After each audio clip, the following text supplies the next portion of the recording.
evening, everybody. I'm going to be starting bang on time at 6 o'clock, and it's lovely to see so many of you that are here. So before we start, tell me where you're from. I can see Lauren, I can see Lou, I can see Stephanie, Bonnie.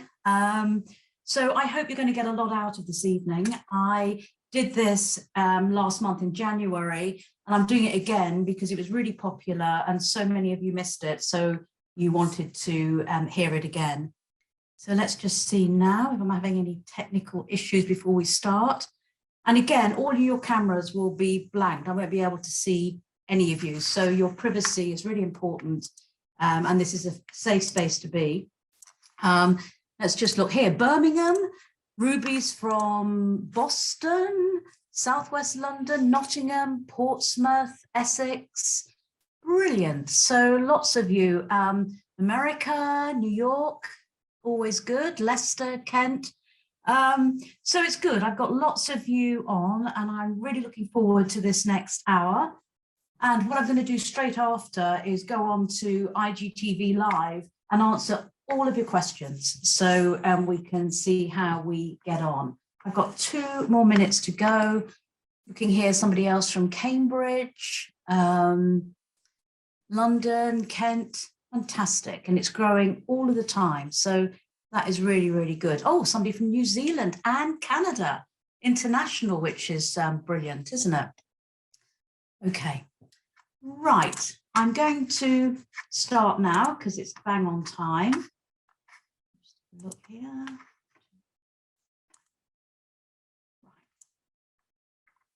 Okay, so this session is all about trying to help you manage your mindset and get pregnant faster. And what I'm going to be doing is what I do every day in my clinic with the thousands of women and couples that I see.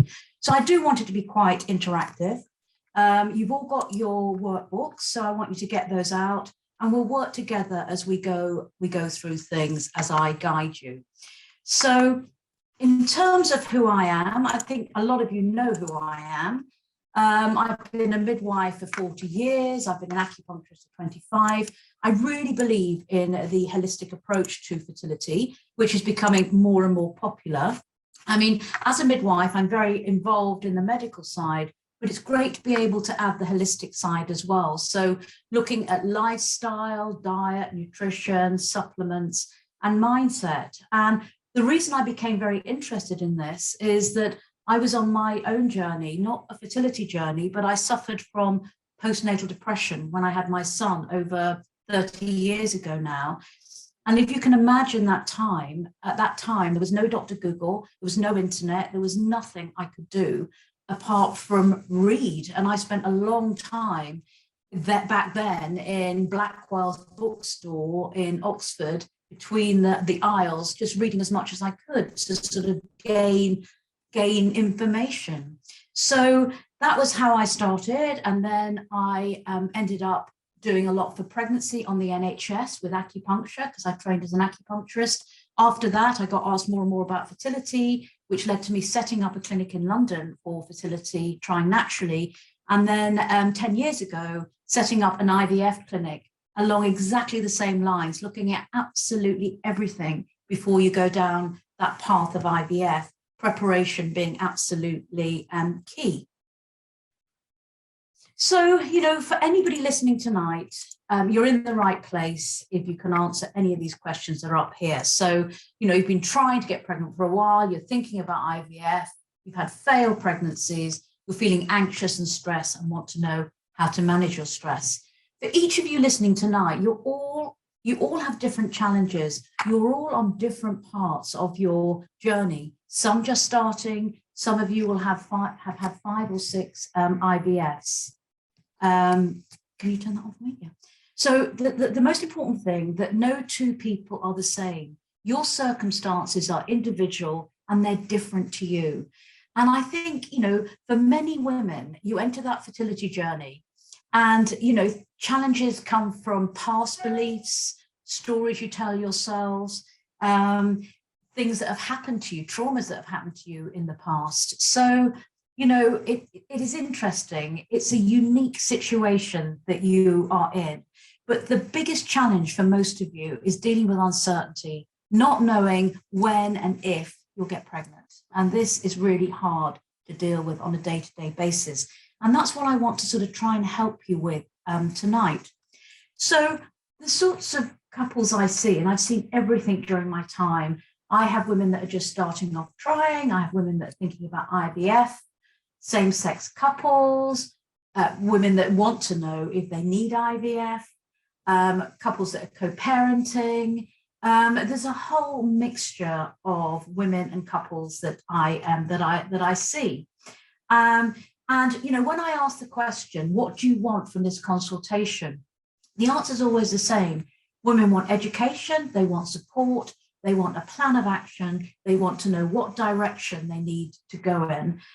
So what I want to give to you tonight is your own individual plan of action. And remember, it's not your friends, it's not your sisters, it's not your partners, it's yours. So I don't want you to think about anybody else that's doing this and what they're doing and what they've achieved. And, it can turn into a competition. I want you to think about where you are, where you need to be, and where you need to put your energy into. So, start to get your pens and papers ready, okay? Right, okay, the next slide. So for many of you, especially at the start of a new year, I'm sure you can relate to this to-do list. Drink less, lose weight, exercise more sex, baby, join the gym, new hobby, learn to meditate, eat healthier, be more positive, spend less, look after your health, be less emotional. I mean, let's face it, to-do lists end up being the same the whole time. And for many of the women that I see, especially when they're not getting pregnant, it turns into what I call the tyranny of the shoulds. These long lists are just not achievable for a baby or going through IVF. Your focus sometimes isn't because you're in a state of absolute panic. And it does take the correct mindset to prepare for IVF. So you need willpower, you need energy, and it's little small changes is what you need to do. And I think you read all of these bestseller books about how to get to your goals, and if you practice something every day for weeks, or it automatically becomes a habit. If you do it consistently for 21 days, because what happens with women, they're ruled by their moods, their foods, and their hormones. And your IVF fails, your period comes, you get depressed, you reach for that cake, you reach for that half bottle of wine. So, it's about getting consistency in your everyday routines in terms of what you need to do, because we are all different. And there isn't one size fits all as a solution. And I think for so many women, they're so hard on themselves. Start this to-do list on a Monday morning. By Wednesday, they haven't achieved any of it. So what I want you to do tonight is to think about the small tweaks that you can make that will be achievable for you. And they'll only be achievable if you're in the right frame of mind. And I really understand how many of you listening to this tonight aren't in the right frame of mind, but you can be. And that's what I want you to take away from it. So, one of the questions I often ask, and I'm sure many of you will relate to this diagram. I got pregnant so easily the first time, it's not happening to me the second time round. I never thought I'd be doing this alone. I really thought this would work for me. I've had a termination in the past. Is that why I'm not getting pregnant? And for every woman I see, I always ask the question, what is stopping this from happening for you? And forget the medical side, your test results that you've been told you're infertile, you've been told you have issues. The answers are based on your beliefs and the stories and the labels that you've got. And they could be from a past trauma, a present trauma, but it's negative labels and it's negativity, maybe from a voice of authority. The words that we use in the medical profession, poor responder, poor egg quality, IVF failure, it's all about failing. And I think fertility today is so much fear-based for so many women, especially, you know, as you look around you and apart from you. And like I said earlier, one of the questions I'm always getting asked, is there anything else I can do? Is there anything else I can do? And sometimes it's taking a step back and just working on the areas that are weak for you. And we all have those areas that we need to focus on. So when we're doing this workbook, and get your workbook ready and your pens now, I want you to think about where you are now. So where you are now in your situation, what your challenge is now in your situation, and at the end, where you need to be. So we'll be repeating some of these slides that I'm showing you. So get your workbook ready and your pens, and let's start to sort of think about making a plan.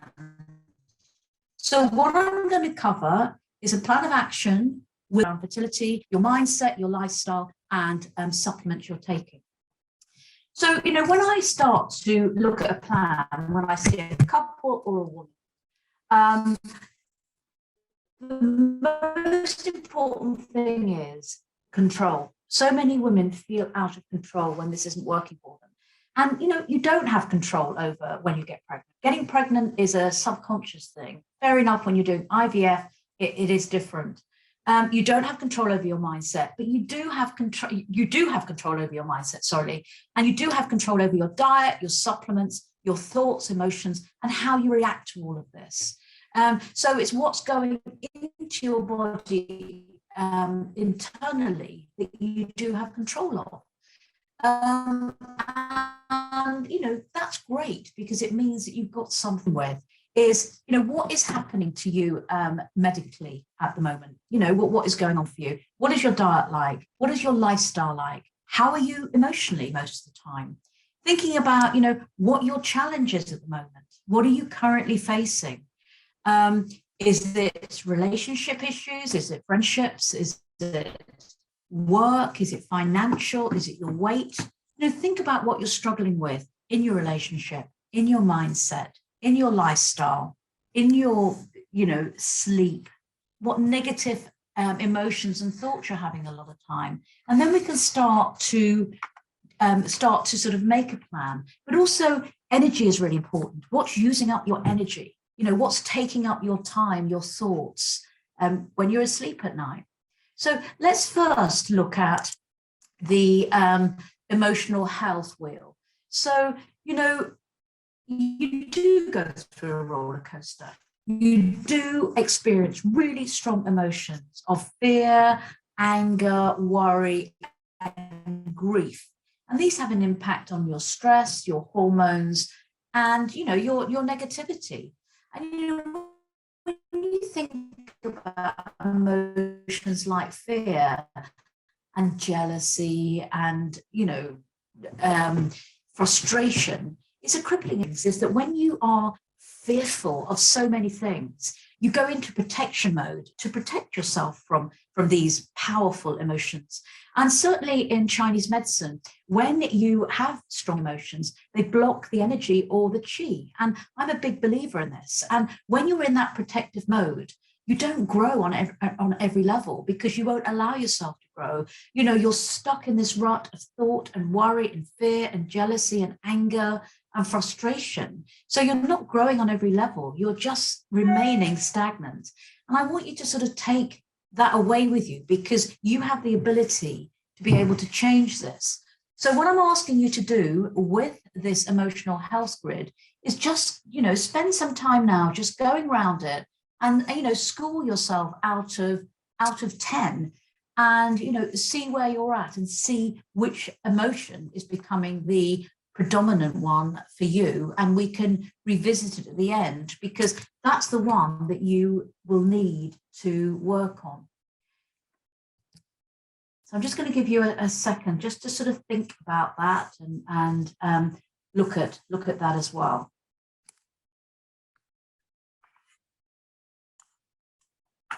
Okay, are you all writing? I can't see. Can you just say something to me on chat to so I can hear if you're doing this? That would be brilliant.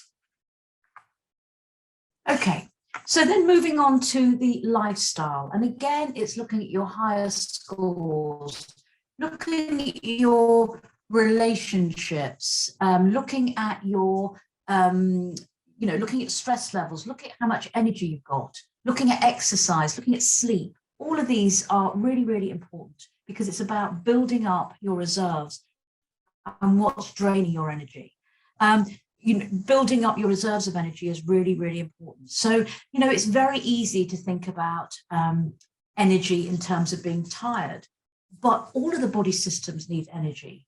And it's about building your reserves of energy. So if you're worried, if you're stressed, if your relationship's not going well, if you're tired, you're draining your energy. And when you drain your energy, you deplete yourself of vital nutrients that are needed for you for fertility. So fill in that as well now, and let's see what the highest score is. Okay, is anybody chatting to me here? No, but that's fine. Okay, you're all probably listening intently. So I just want to go through some of the stressors and some of the mistakes that many women worry about, takes their energy and consumes them with worry and anxiety. So the first is the myth of this tick-tock of the biological clock. There's not a day that goes by that I don't see a woman that comes by to my clinic at 34, panicked that she's turning 35 next week, and all her eggs are going to fall off a cliff. And this biological clock was a phase that was coined in 1978 by a New York journalist, that the biological clock is ticking for career women. And we know all of our cells work on a clock. We've got jet lag, we have circadian rhythms. Women's menstrual cycles are ruled by clock. If you work shifts, it affects your biological clock. And we know that with fertility, your eggs do decline over time.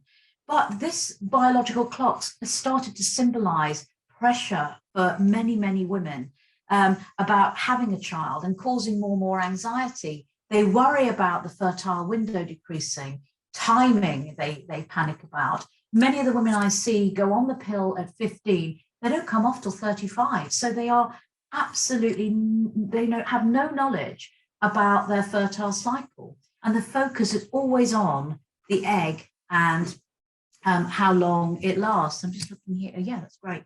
I'm getting lots of questions through now. So the other myth is, why do we believe this?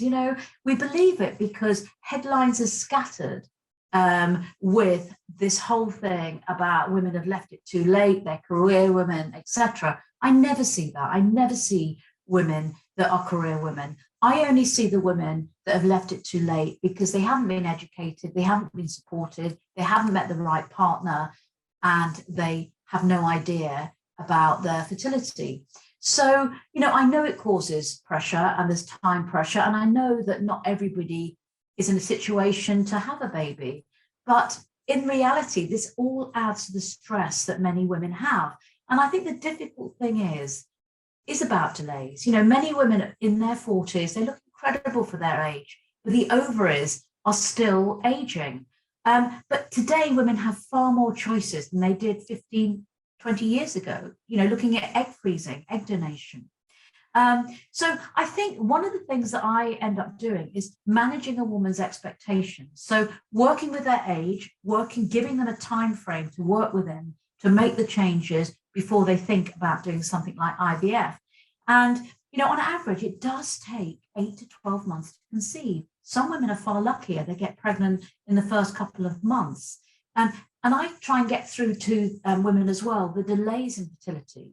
If you think, if you're 35 or 36, you try to get pregnant, you get pregnant after 6, 7 months, miscarriages are far more common than you think. You have a miscarriage, you've got to build up your energy to start all over again. So you can see that, by the time you start all over again, it takes another 6 months. That's nearly 18 months gone. So, you really have to sort of think ahead and be strategic about your fertility. And And, the reason that this is all isn't true is that you're told that you can't improve your egg quality. I really believe that you can. You can work within a time strategy and have a plan of action. Your eggs do not fall off a cliff at 35. Many women have got better fertility than others, and that's just the reality. You need to be proactive about your fertility, and the fertile window, which is 5 to 6 days, is the same whether you're 25 or whether you're in your 40s. So, I just want to touch on eggs, and I just want to touch about age and eggs. Can I improve my eggs? That's what I'm asked every day. Can I test my fertility status? How long should we be trying before we get help? What are the next steps? Time frames. When should you move on to IVF? So these are questions that I'm asked all of the time. So the two things I've said earlier I look at how old you are and how long you've been trying. And when I say trying, I mean really, really, really trying, having lots of sex, etc. And there is a fine line when you get to 37, 38 or 39 as to whether you try naturally or whether you move on to something like IVF if your egg reserves are good. And even though I have an IVF clinic, not everybody needs IVF. You need to feel that you're doing everything first before you move down that route. But equally, you need to know what your egg reserves are so you can make an informed choice about what the next steps are. So the way we assess fertility and egg reserves is by doing a blood test, which is called an anti-Müllerian hormone test. It's a blood test that can be done any time in the month, and it looks at a marker from your ovaries to assess what your reserves are. So this comes back with a number and a reference range. And the bottom line is the higher the number, the better. The lower the number, the lower the chances. So, for example, if you're in your 30s and your egg reserves are quite low, it doesn't mean to say that you're not going to get pregnant, because the eggs that you have got are more likely to be normal. Whereas when you get into your 40s, if your egg reserves are low, your reserves are smaller and the crop of eggs that you've got are more likely to be chromosomally abnormal. So, we'll end up in a miscarriage. So it's a really good test to do. But, what you've got to bear in mind as well is that fertility isn't black and white. There are so many shades of grey. And I see women in their 40s with low egg reserves that go on to get pregnant, and equally women in their 30s. And I talked earlier about the labels and the stories. And I think sometimes the way that news is delivered by the medical profession is really tough, because you're stuck with this label, this fear, etc.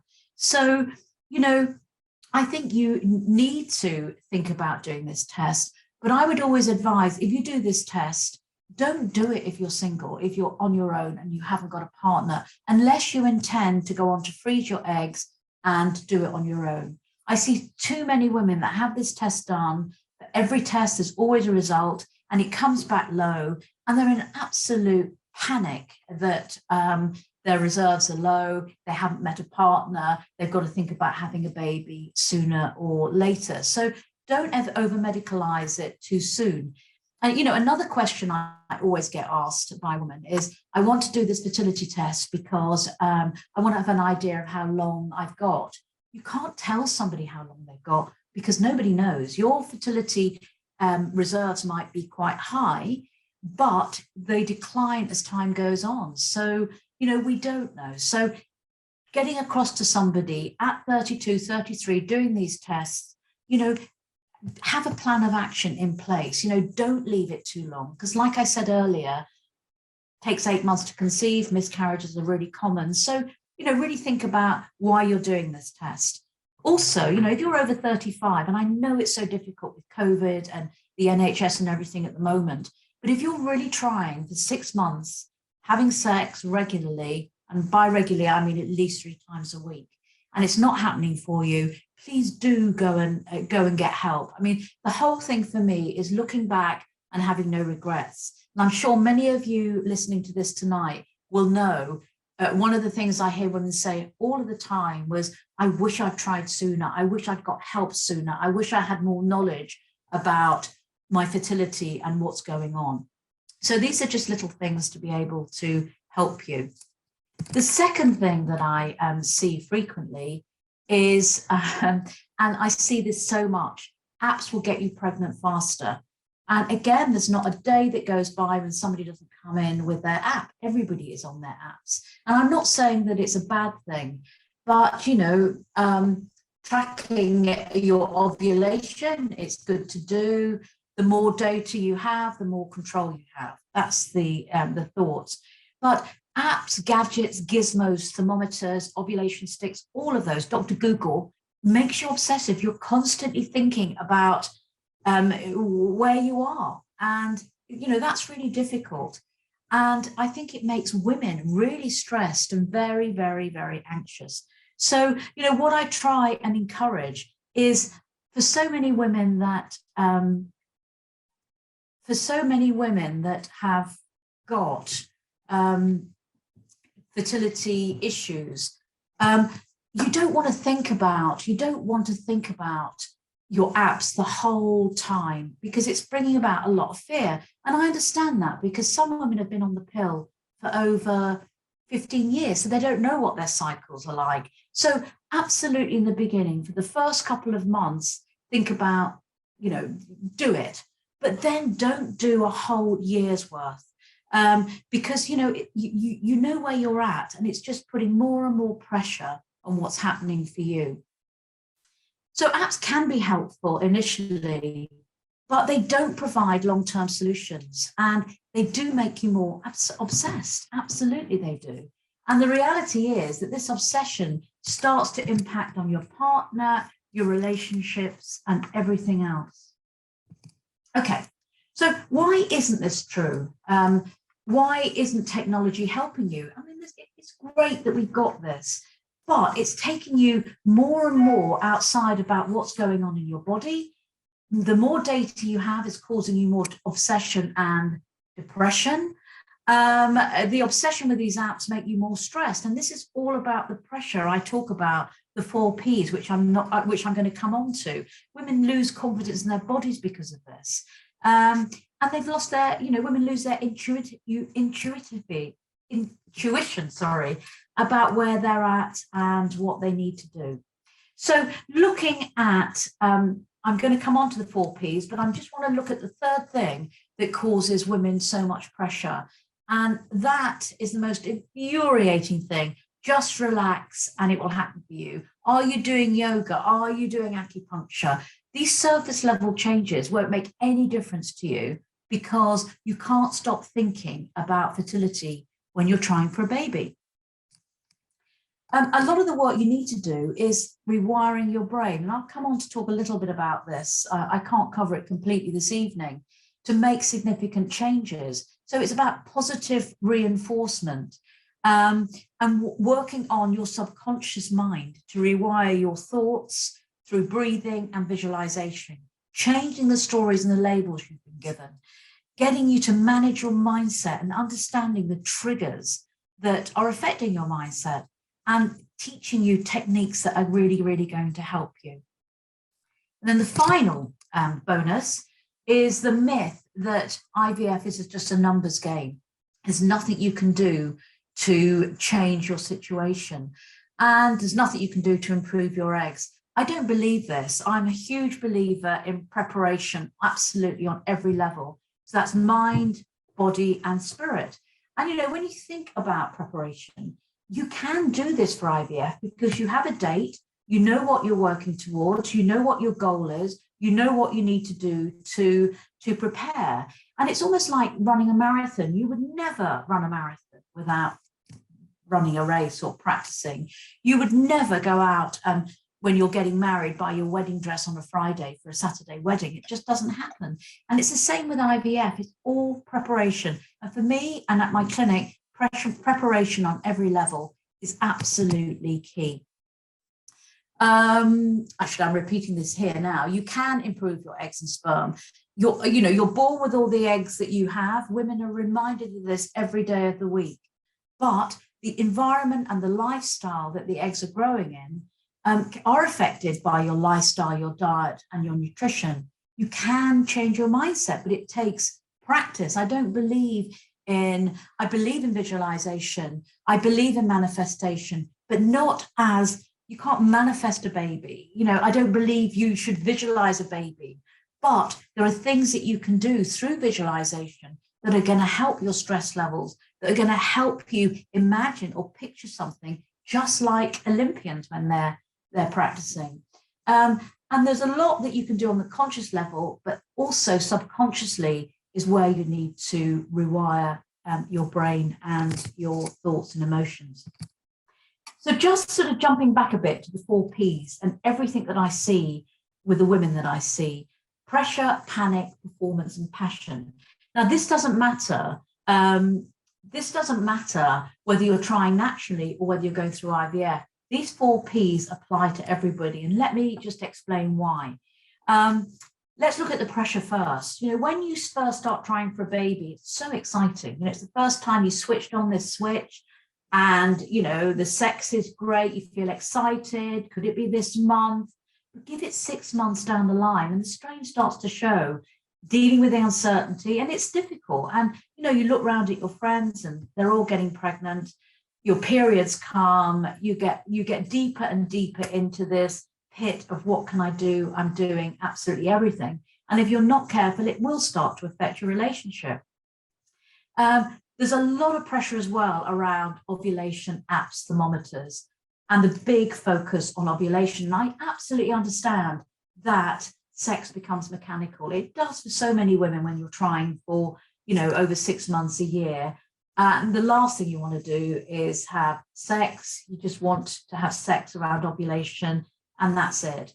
And again, the pressure between couples. A woman will be texting her man at work, telling him that the kit shows that she's ovulating or she's got secretions. He'll be thinking, oh my God, I've got to get back at 6 o'clock. If I don't, there's going to be all hell's break loose. And then the woman's thinking, well, that's another month gone. So the pressure around ovulation is really tough. And I see so many young men with performance anxiety. They can't perform because they get back and they can't perform because they feel under pressure, which is another frustration. So I help. All I'm interested in is getting the egg to the sperm. So it's helping couples get around this through insemination. I know it's not very romantic, but it means that he doesn't have to perform. You can inseminate, and that it takes the pressure off. So, look at absolutely everything that you can. It's the same if you're doing IVF. The pressure is almost the same. We don't need to do sex anymore because we're doing IVF. Well, you do. Sex is not just about having a baby. It's about the intimacy and bonding and being close. So, don't push yourself further and further apart. Just think about what you need to be able to do. Drop your thermometers. They cause pressure. There's nothing more than passion killing than somebody waking up, a man waking up every morning to the beep, beep, beep thermometer. It just makes you obsessive. The other thing is, like I said, getting the sperm to the egg. Focus on the sperm, not on the egg. The sperm lasts 3 to 5 days. The egg is a random event. Ovulation is a random event. The egg only lasts 12 to 24 hours. So if you're having plenty of sex at least 3 times a week, it means that sperm is up in the fallopian tubes, ready for when that egg is released. Try and get some fun back into your relationship if you can. And also, today's women discuss every minute detail with their partner. And you don't have to do that. Men don't want to hear absolutely everything. So, do keep a bit of mystique if you can, but take the pressure off one another. Sit down and talk about what is causing pressure between you. And this is really important. Okay, where have I got to? Sorry, I'm running along the wrong slide now. So looking at some of the common questions I get asked around sex, and that is a position. Are there any positions that are better than others? And the fact is there aren't. A lot of couples use a missionary position, but quite honestly, I don't care whether you swing from a chandelier as long as you have sex and try and get a bit of passion in there if you can. Getting rid of those thermometers I talked about earlier, but also understanding when your fertile window is. And I know this is hard when you first come off the pill, but it's not the mythical 14 days when you ovulate. If your cycle is longer, 35 days, it's going to be, later in the month, around day 17. If it's shorter, 28 days, it's going to be around 14. If it's really short, you need 10 days post-ovulation, and it might be as early as day 12 or 13. So, look at what's going on. Don't just rely on your app. Look at your secretions. Look at when your fertile window is, which is 6 days, 5 days leading up to ovulation and a day after. I know it's more difficult if you've got PCOS, and I also know it's more difficult if your cycles are irregular and you've just come off the pill. But don't wait for the pill to come out of your system. Studies show that you're likely to be more fertile when you've just come off the pill. So important that you're covering all of your odds. Looking at lubricants, there are many sperm-friendly lubricants now, so please do use them. There weren't years ago, but there are now. Do you have to have an orgasm to get pregnant? No, you don't have to have an orgasm to get pregnant. You can get pregnant without an orgasm. A lot of women worry about penetration being deep or whatever. It doesn't matter. Those first sperm that come out fly up to the uterus into the fallopian tubes. But one of the common things that the mistake women make is that they just focus on having sex around ovulation, and then nothing happens for the next 2 weeks. A woman will then have her period, and as she starts to rev up again, they will start to have sex. So if that sperm isn't flowing and it's not moving, it means that by the time you rev up to have sex, a lot of that sperm is going to be dead, and it will take at least 5 to 6 ejaculates to get the sperm going again. So don't underestimate that. You've got to sort of keep that sperm mobilized. Don't save up the sperm. Studies have shown that if you have sex every day, it's good for the sperm. So don't save it up. You can't have too much sex. What else have I got here? I've got lubricants. Okay. The important thing as well, when I'm being asked, what else can I do? What else can I do? Sometimes you forget sex because you're focusing on supplements and nutrition,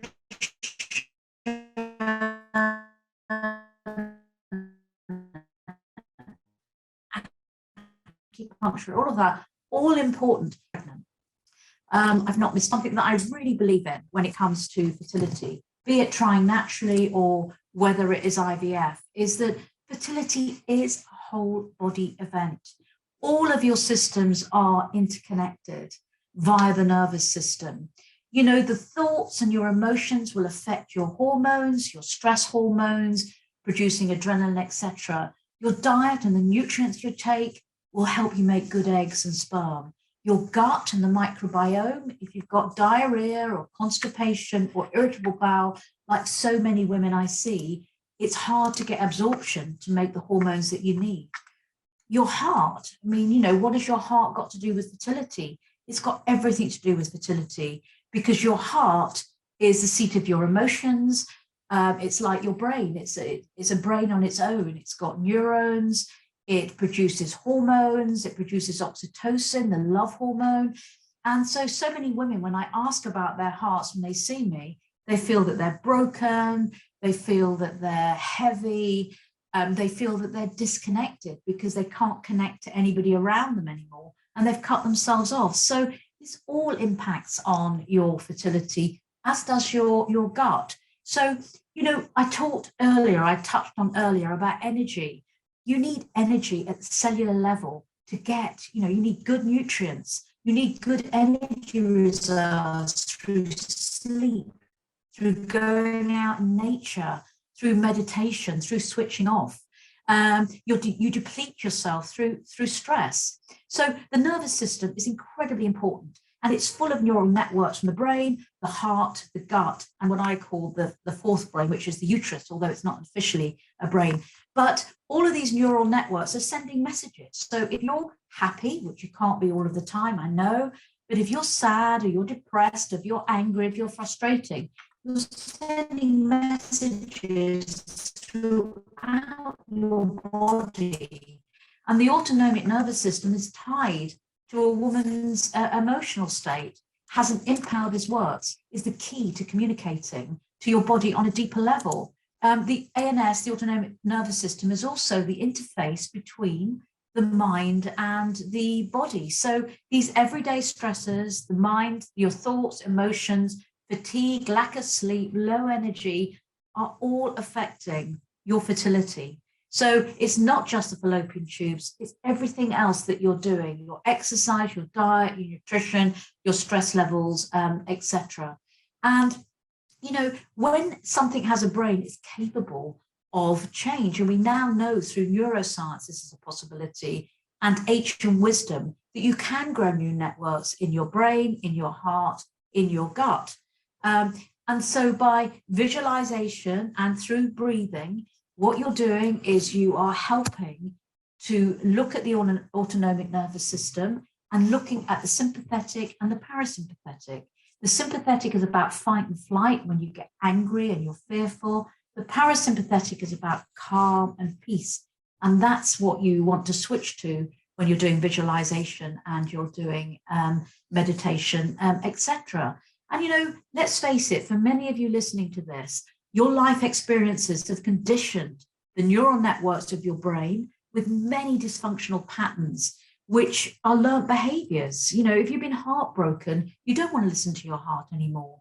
And I understand that. You want to avoid relationships, etc. If you've been told that you've got geriatric eggs, if you've been told that it's never going to happen for you, these are stories that you keep repeating and keep rewiring in your brain. So you can strengthen these neural pathways, both negatively and positively, by the thoughts that you are experiencing.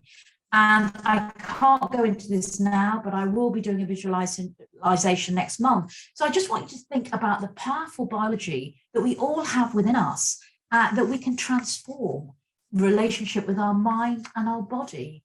And you can do this for yourself. You don't need to spend a fortune on everything else. It's something that you can do by spending at least 15 or 20 minutes a day visualizing or, you know, meditating, etc. So just, you know, think about this as a new sort of concept. So, you know, again, when you look at the brain, when you look at this diagram I've just done now, you can see the conscious is above the water level and the subconscious is below. So below the surface stores our memories, past events, present beliefs, fears, dreams, but it has no ability to think critically. It's designed to protect us and prefers the path of least resistance. So those stories you constantly repeat to yourself and you tell yourself, it's not going to work for me, it's never going to work for me, I had a miscarriage, I've had a termination in the past, I've always had a niggle that it's never going to happen for me. These thoughts and emotions are very real. Since the subconscious is incapable of thinking, it doesn't discern between what's real and what's imagined. So it accepts the stories you're telling yourselves. So it's about changing these patterns of stories and belief to a new conversation in your mind and body. And so I am going to do a visualization session next month because I think it's important to, but you can look on my website, which is Hug, and that has a whole series of visualizations which looks at trying to conceive. I guide you through it all. I guide you through the heart, the gut, the uterus. So, you know, look on there and see if there's anything of interest to you there. Have we got the Hug thing on there? Yeah. I think it's there somewhere, isn't it? The connection. Yeah, that's the connection if you want to take a note down. So the next thing for many women is, what should you be eating? This is a whole webinar on its own. So I will be talking about nutrition and supplements, but the common question I get asked is there anything I can do to improve my eggs and my partner's sperm? And the answer is yes, I really do believe there is. There is no such thing as a balanced diet. It doesn't exist. For many women, you're likely to crave carbs before your period. You know, what you do need is protein, fats, good fats, and less carbohydrates. But it's this tyranny of the shoulds. You know, I shouldn't do this, I shouldn't do that. Everything is okay in moderation. And there's so much information out there now that I can't cover tonight. but I have got two really good books that are available on Amazon. One is The Eat Yourself Pregnant, and it goes through absolutely everything. There is a detox online on our website that you can download, and it's free. So have a look at that. The IVF diet book is great. Sadly, there's not lots of pictures in there of recipes, but the food is really good. So it takes you through everything that I'm saying tonight, and it's available on Kindle as well. So looking at supplements, and I get asked this a lot, why do you need to take supplements if you're going through fertility? And like I said, there is no such thing as a balanced diet. If you're stressed, if you're going through IVF, if you're tired, if you're eating processed foods and a poor diet and you're not sleeping, you're depleting yourself of nutrients that are important for fertility. So yes, in an ideal world, if everybody had a balanced diet, it'd be wonderful, but that isn't realistic. 30% of women don't even eat 5 portions of vegetables a day. So, it's all a bit nonsense. So I think you've got to think as well, when I see women now, there are lots of food fads and fatty eaters, but realistically as well, there are women that are celiac, they need to be gluten-free. There are women that are vegetarian, there are women that are vegan. Nothing wrong with any of these diets, but you've really got to work on your protein needs, especially if you are vegan. But again, that is something that I think is quite well addressable, because very often when you're looking at low fat or vegan or whatever, it's got other things in to make it tasty. So try and eat as naturally as you possibly can. So one of the things I always look at, especially when it comes to diet and supplement, is what an egg needs. And we go back to this question of energy again. Energy is so important. When you think the requirements that are needed to grow an egg, to mature an egg, to ovulate an egg, to fertilize an egg, and to make an embryo, is mind-blowing. And therefore, the hormones that you produce each month through your diet and through supplementation, they go through an ebb and flow as the month goes on. But they do need to be present in the right amount at the right time for ovulation to happen. And this requires energy. So if your stores are depleted through lack of sleep and diet, etc., or too much alcohol, it will have an impact on your eggs and the quality. And when I ask a woman about her energy levels, very rarely do women say, I'm abundant in energy, because they're so bogged down with everything else that's going on in their lives when it comes to fertility. But when you think about it, you don't have to make sperm each month.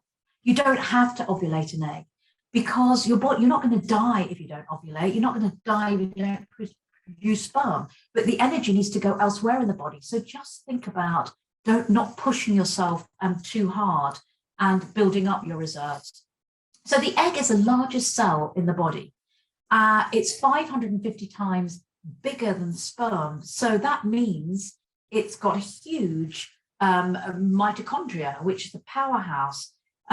So when you think about what an egg requires, different components of the egg need different nutrients. So you can see with this diagram that you've got the shell of the egg, which is the membrane, which it really needs rich in omega-3 to allow substances in and out. You've got the follicular fluid that surrounds and bathes the egg and helps mature the egg.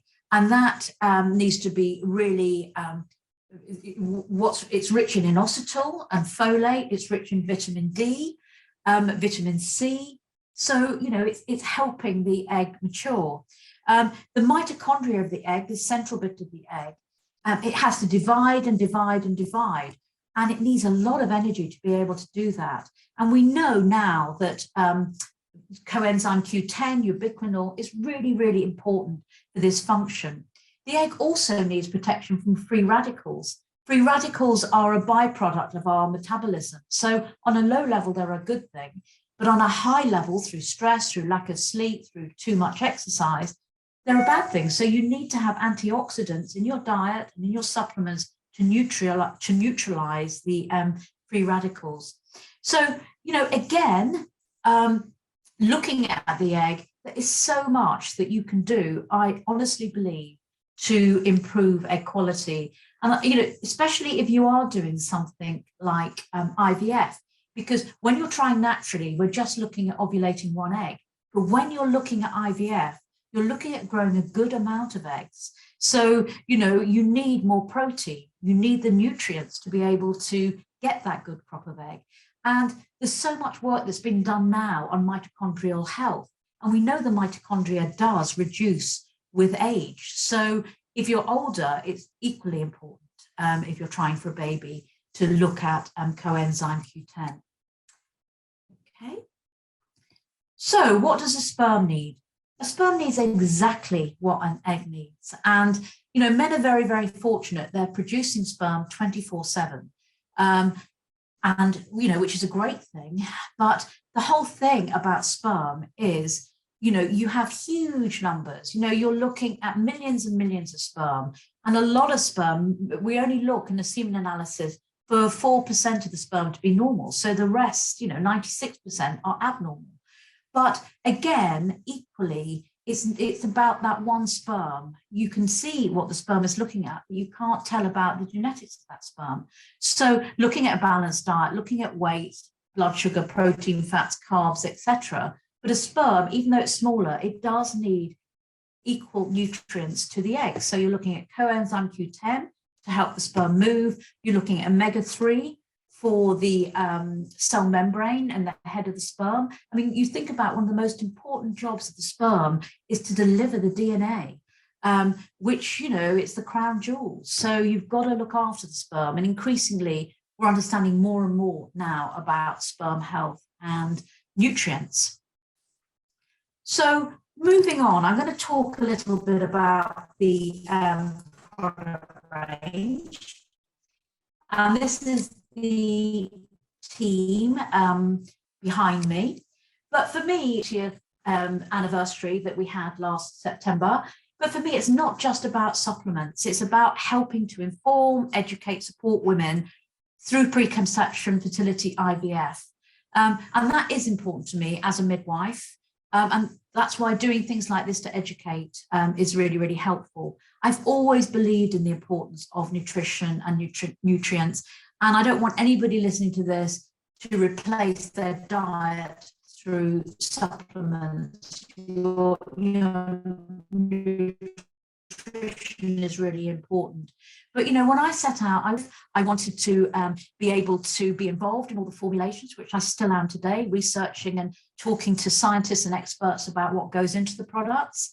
They're premium products. And, we're still growing the range. So, very, very exciting. They're all ethically sourced and they're made in the UK, again, which is important to me. So I'm talking about the link between the microbiome research now on the microbiome in every area of medicine. And why I think it's important is that we now start to see it's important from preconception, for fertility, for pregnancy, if you have a natural birth or a cesarean section, and also for child's health up to 2.5 years of age. So for those that you don't know, the microbiome is like a mini ecosystem. It's a biological community consisting of viruses, bacteria, and yeast, and they colonize inside us. So they live in our mouths, our intestines, our vagina, our gut, and the largest amount are in the gut. About 70% are our immune cells are in the gut. So we know now that different parts of the body have different microbes, and they differ from person to person. And so they need to be abundant, diverse, and rich. So there are many health benefits. There are many foods you can take for gut health, and we're doing a gut health week next week. They help reduce inflammation, oxidative stress, etc. And we're starting to understand the role now of the vaginal microbiome when it comes to fertility and IVF, of which there are 250 species or more. So, it's quite an exciting area to be in. And we are focusing on fertility, specifically on optimal levels for implantation of lactobacillus. So the new range we have is looking at FemSeed, MenSeed, and Pregnacalm for pregnancy. So whether you're trying naturally or you're going through IVF, this is to ensure that the vaginal microbiome is at its optimum. It's particularly important for recurrent infections, endometriosis, inflammation, chronic endometriosis. It is so important to get this right. So it's been specifically formulated to achieve a balance with the endometrium and the vagina and to prepare optimum environment for preconception. So it's a 34-day course and should be taken from the first day of your fertility cycle in order to prepare the endometrium to obtain a diverse microbiome. It covers all the stages of fertility, and you take 20 days, then plus 14 until you do a pregnancy test to see what's going on. And it's the same for men. Men's seed has been shown, the research has shown that after 3 weeks of taking this, the motile sperm improves up to 6 times. So, I'm very, very excited. I've waited a long time to get these on board. The pregnant calm is to be taken during pregnancy. And again, it's to ensure for pregnancy that you're building up a good, healthy microbiome to be able to nourish the baby. And I'm going to announce at the end, I'm going to do a sort of promotion on this for the next sort of 48 hours. So all of you that want to get this can, and there'll be a fact sheet you can click through to. But this is a very exciting area of medicine for me. For those of you who know that Zita West, we have nutrients for when you're just starting to try. There's a little quiz on the website that you can do to see what's suitable for you. We've got nutrients for miscarriage, irregular cycles, etc. We've got packs for IVF, etc. So, you can go on. There's a lot of information on the website. There's a lot of videos, etc. for you to look at. But there's no pressure tonight. Just feel free to do whatever you want to do. So let's just go back now before we end and I go live on IPB, is to the questions that and the diagrams that we had earlier on in the session. So I want you to take those and have a look. But what I want you to take home from this is that you do need to work within a time frame. So, for you listening to this tonight, think about your age, think about the time trying. Think about some of the things I've said that might be relevant to you that you can introduce in. I want you to reassess the areas of your life and don't focus on improving everything at once. Just work slowly around that wheel and pick out the most important things to look at. Look at the chart you've completed and think about what your challenge is, what changes you need to make emotionally and with your lifestyle, and what adjustments you need to make. And one of the questions I want you to answer when you do this is, what is taking away your energy? Who is taking away your energy? Why are you allowing your energy to be drained? Just sort of think about that. And importantly, what you need to do. All right. Okay. Right. So we're going on to the emotional health wheel now that hopefully filled in. Focus on what your lowest scores were. Hopefully it wasn't all the way around the wheel. And work out what are the triggers for you emotionally and what changes can you make?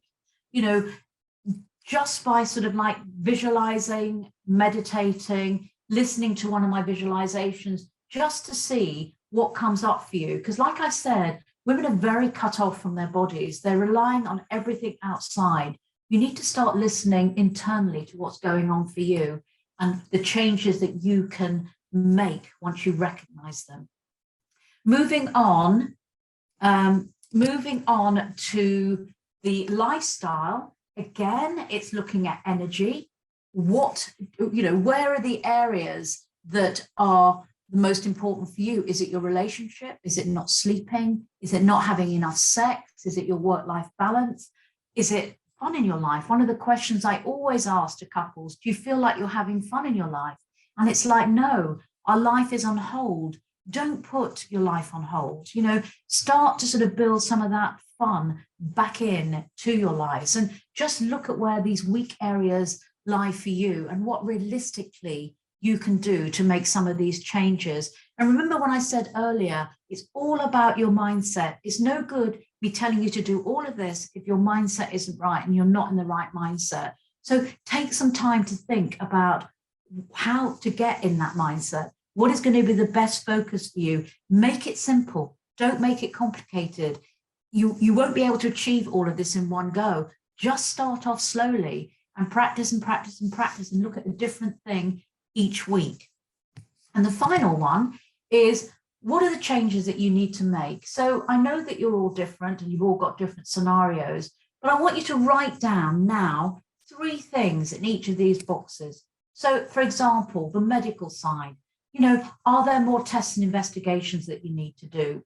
Is your cycle irregular? Do you need to get some help from your GP? Have you got no cycle following the pill and it's been 8 or 9 months? Then you need to seek help. How old are you? If you're older, do you need to start thinking about moving on to egg donation or anything else? Looking at underlying medical conditions, your thyroid, PCOS, endometrium. Look at what you need to do. Ask your mother if she had an early menopause. And if she's had an early menopause, it's likely that you might have one as well. Looking realistically at your diet, do a 3-day diet diary to see what you're actually eating.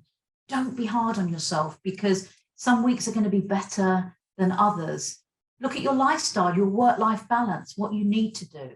Look generally at your health as well, and just sort of come up with a plan.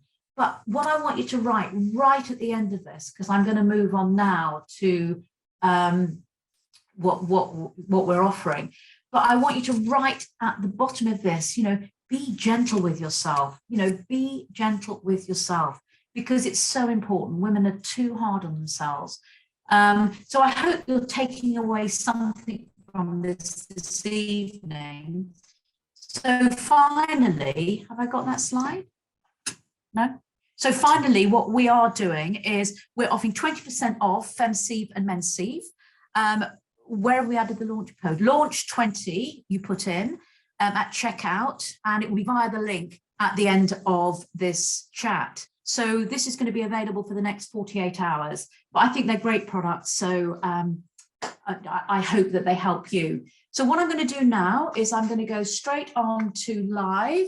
I can see that many of you got lots of questions, and I'm going to answer your questions for the next 10 or 15 minutes. So I hope that's helped you, and I'm going to swap now right on to live.